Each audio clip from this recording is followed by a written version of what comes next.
just hide in the shadows. They wait in the corners, watching, starving, and the moment you see them, it's already too late. For as long as he can remember, he's known the truth monsters don't just lurk under beds or inside closets. They attack from the corners of the room, feeding on fear, thriving on screams. But he discovered something no one else knew. Laughter kills them. For decades, he's lived as a giggling, muttering guardian against the horrors others refuse to see. But now, locked in a prison cell, surrounded by murderers and criminals, the monsters are still coming.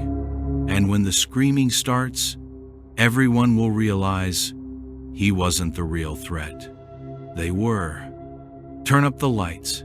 Stay out of the corners. And whatever you do, don't stop laughing.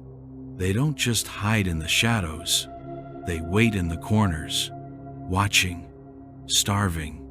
And the moment you see them, it's already too late.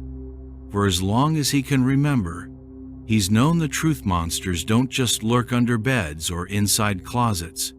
They attack from the corners of the room, feeding on fear, thriving on screams. But he discovered something no one else knew. Laughter kills them. For decades, he's lived as a giggling, muttering guardian against the horrors others refuse to see. But now, locked in a prison cell, surrounded by murderers and criminals, the monsters are still coming. And when the screaming starts, everyone will realize he wasn't the real threat. They were. Turn up the lights, stay out of the corners, and whatever you do, don't stop laughing. They attack you out of the corners of the room. I've known that from the time I was 5 years old. The monsters always attack you out of the corners of the room. I was like most kids from the first years of the television generation. Most boys, anyway. I was addicted to those cheesy 50s and 60s sci-fi monster movies. They came on late every afternoon. Television shows hosted by some ham actor dressed vaguely like a mad scientist, vampire, hunchback. I was probably too young to be watching those films, even as low-key as the frights and ridiculous the special effects were, especially watching them by myself while Mom tended the housework and my baby sister. But not too young to realize the truth about the monsters, the very, very real monsters. They attack the people in those movies out of the corners. You watch your next horror movie, especially the classics, very carefully and you'll see what I mean. The scene will show the intended victim, alone, sometimes out in the open, but most times in a closed area.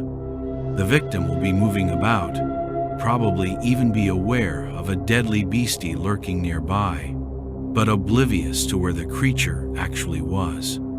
The camera shifts to show a close-up of that horror, somewhere near to the victim, but still unseen.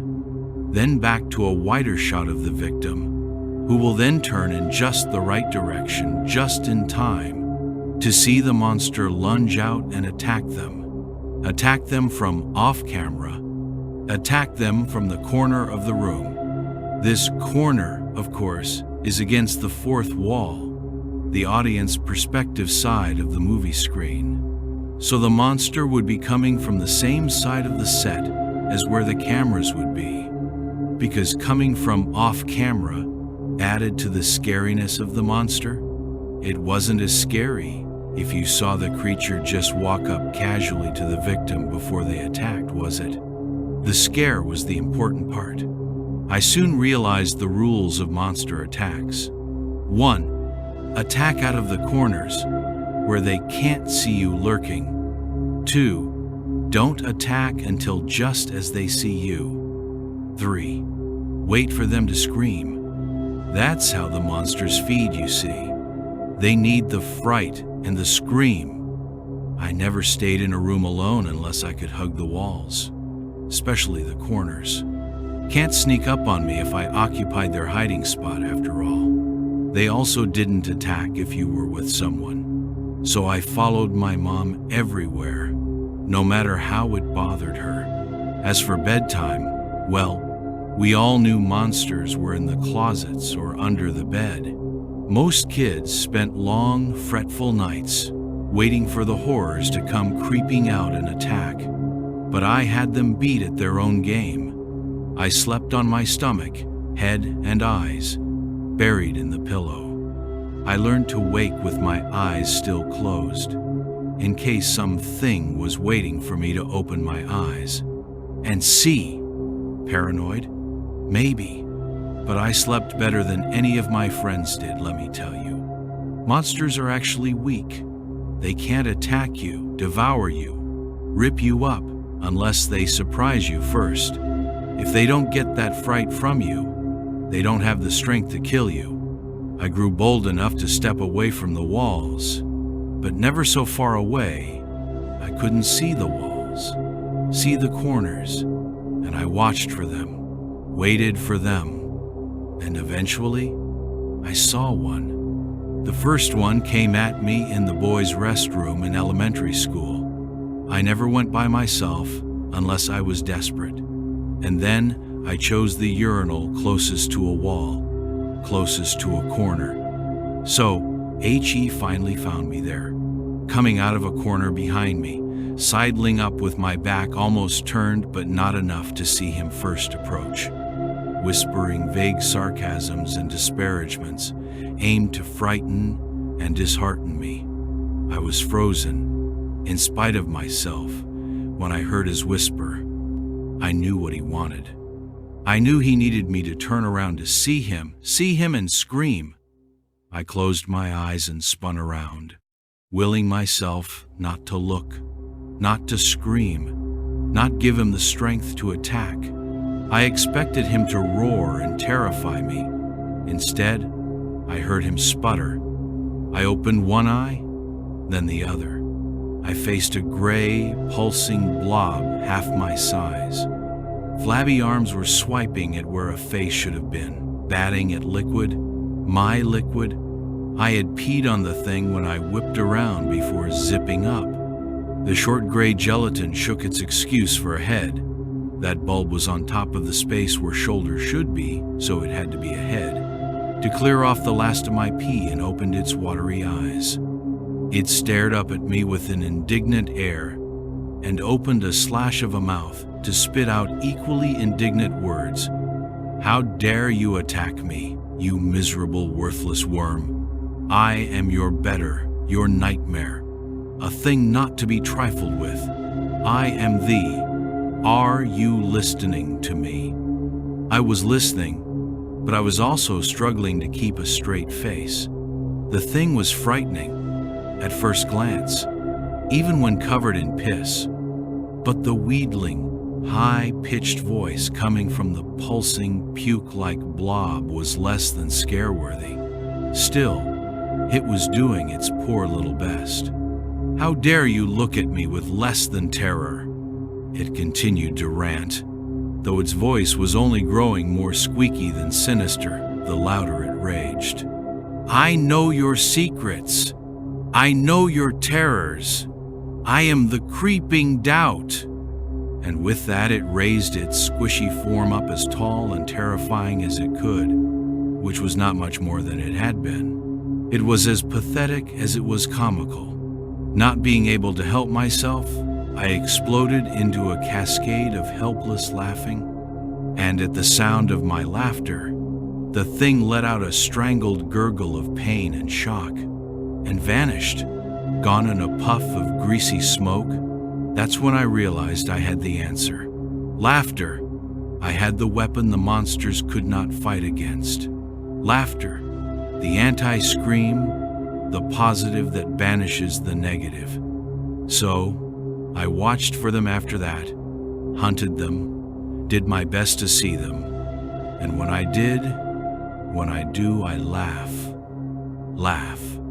I've learned to ignore the stares, the judgmental reactions from others about my sudden outbursts, especially from family, like if we watched those old horror shows together and I would laugh my head off at the scariest scenes.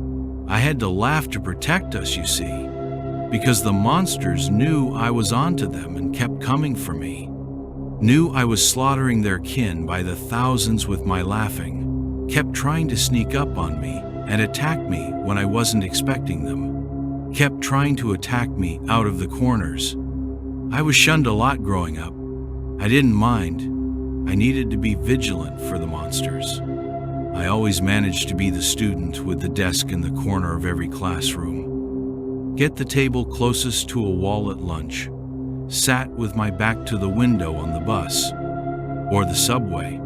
When I grew up, the subways were the worst, especially late at night when I would be all alone, and there would be those brief few moments when the train arrived and I had to step away from the wall and rush into the car and into a corner of the car. That's when they'd try to rush at me out of the darkness at the end of the platforms, out of the tunnels. That's why I never stopped laughing, even if I actually felt scared. Because I was. I am. And I've been that way from childhood to old age. A muttering, giggling vigilante. Their attacks are so relentless. I realized I couldn't save you all. That's why I had to make sacrifices. Oh, no one important, no one innocent, just the human monsters. Muggers, rapists, dealers, they would disappear around me. From subway platforms, parks, deserted streets. No women, of course, never women. Women are attacked way too often in the movies and real life. It wouldn't be fair. So, of course, I let the monsters get the guys. I just have to stifle the laughter until the slaughter is over. That's why you found me near that mugger's body in the park the other night.